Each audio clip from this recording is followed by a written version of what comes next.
Morning guys, welcome to Football with Brownie. Hope you're well, keeping safe, keeping each other safe and spreading the love during this pandemic, because we all need a little bit of loving guys. We all need a little bit of loving. Before I go any further, please like, share and most importantly subscribe to the channel. Remember, subscription is free, try sign out with a list. So if you haven't done it yet, please subscribe now. Okay, Monday 19th of July, and it's the newspaper roundup. So today I got South Wales Echo, and I've gone for the Daily Star today as well. Both papers are quite shit, but you know, that's my choice. So we'll start off with the South Wales Echo. Now, before anyone goes any further, well, you need to realise it's part of the Mirror Group, right? So the kind of British stories they basically get from a Mirror, copy and paste from a Mirror. So, but what I found interesting was, first of all, we'll start off with Manchester United. And they say, well, they're gonna, United yet to decide on Rashford surgery. Ole Gunnar Solskjaer has said a decision to is still to be made, actually, whether Marcus Rashford will undergo surgery before the start of the new season. England forward Rashford, now this is key, England forward Rashford was hampered by a long-standing problem throughout last season. The 23-year-old is currently on holiday after making 5 substitute appearances for England during Euro 2020. United manager Solskjaer stated after the 2-1 win against Derby, he told Sky Sports, "We're reflecting. We have to make the best decision for him on what to do with his injury. We've still not decided what course of action is." Now, listen, I'm no medical expert, yeah? But, to me, if he's hampered a long-standing problem throughout last season, and just get it resolved. Just get it resolved. Solskjaer also reassured Rashford of his and the club's ongoing support in the wake of the racial abuse. Of course they would, no problem at all. But, you know, Marcus Rashford, Solskjaer's saying, right, we have to make the best decision for him.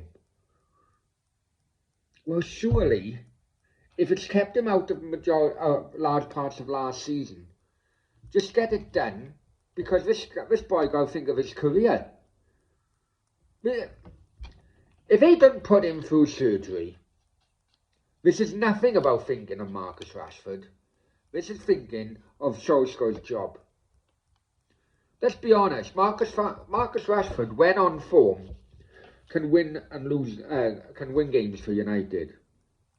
When not on form, he can lose games for United, but he can win games for United when on form.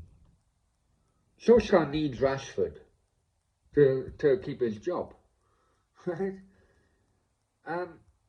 So, to me, that's absolute bollocks to what Solskjaer was saying. We have to make the best decision for him. No, not repairing his body is not the best decision for him, especially when he's been out for large periods of last season. I don't know. You United fans, tell me if I'm right or wrong. Still with United, Dan James, being a Welshman, Welsh international, of course. South Wales Echo saying, could Leeds be backing for Dan? Matt Davis writes, it seems a player and club are destined to be paired together.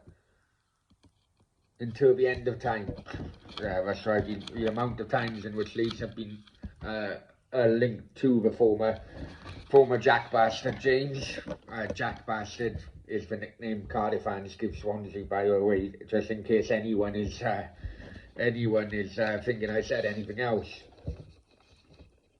Fresh reports have linked the Wales star with a move away from Old Trafford.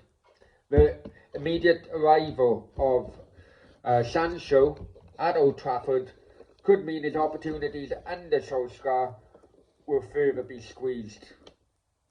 As such, Brighton, Leicester and Leeds have all been mentioned as possible destinations. Leeds correspondent for The Athletic, Phil Hay, recently commented on speculation linking manager Marcelo Bielsa with another James Reid. Bielsa is obviously an admirer of Dan James. The writer, whoever, Phil Hay, says, you probably remember last summer before they did the deal for Rafaina, they were looking into a possibility of taking Dan James on loan. I don't think it was ever really an option because it didn't seem as though Solskjaer wanted him to go, but Rafaina was very last minute. I get the feeling Bielsa will be consistently interested in Dan James because he is very, very big on him. At the time, they almost got him from Swansea. Dan James then opted to go to Manchester United. So that's interesting. That will be interesting to see how that goes forward. Okay, now my team, Cardiff City. Now I've been asked about this a few times yesterday, so let's get into it. The headline: more signings unlikely, says Bluebird boss. Mick McCarthy seemingly ruled out the possibility of Cardiff City making any further additions this summer. He insists he's happy with the quality at the disposal ahead of a new season. Cardiff already brought Ryan Wintle, Mark McGuinness, James Collins and more recently Ryan Giles this summer, all of whom were handed a run out and largely impressed. Cardiff had 2 games against Cambridge United over a weekend, 2 pre-season clashes. They were 2 60-minute clashes.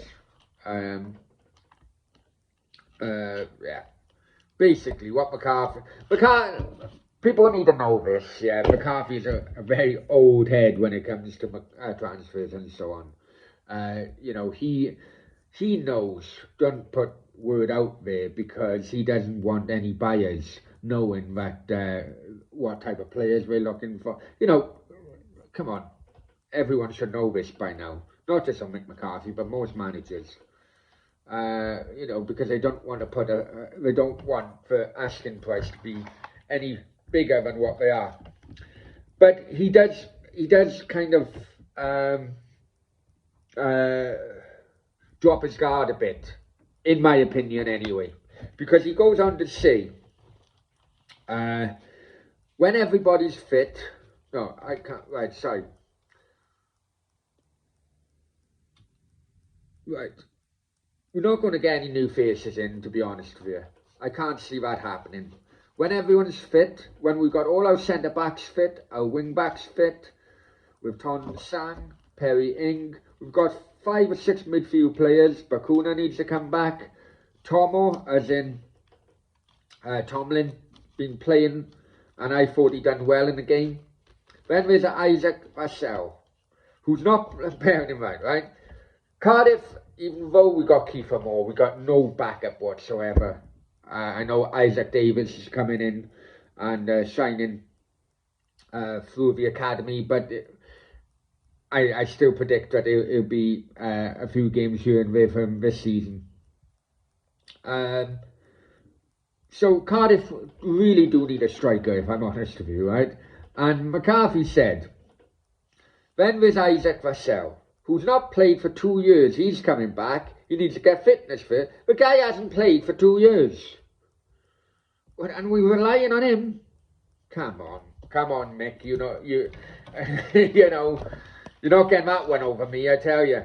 Yawn also goes on. Josh Murphy's been off. We need to get him back. Kiefer Moore back. Ruben off. That will assist us. I think when we got everybody back, we got a good squad. Nah, I'm not buying it. That's agent talk, Mick, and you know it. That's agent talk, and you know it. Right. That's the end of that's the end of the Echo. Let's go with the Star. First of all, I'd like to say congratulations to Lewis Hamilton. People who know the channel know that you know, I am an F1 fan, and I thought his win yesterday was fantastic. So let's chuck that one out there. Right, not much if I'm honest with you in the Star. I'm quite annoyed, but right, Benitez, new Everton manager, of course.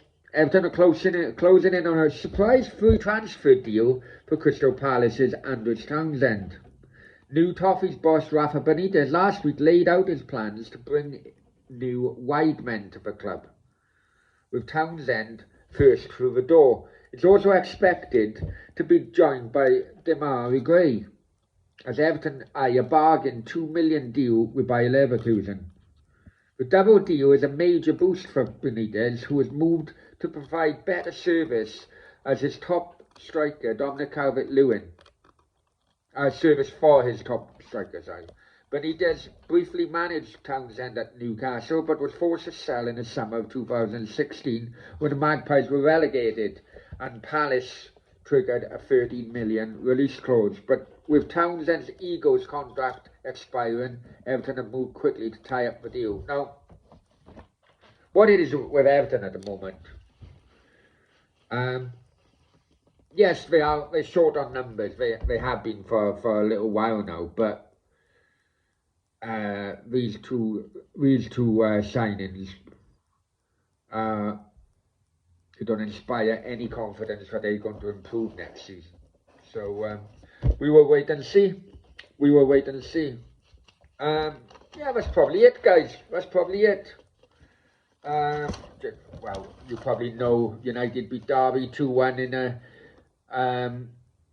in a friendly yesterday. The more controversy was that the streaming service, which provided the action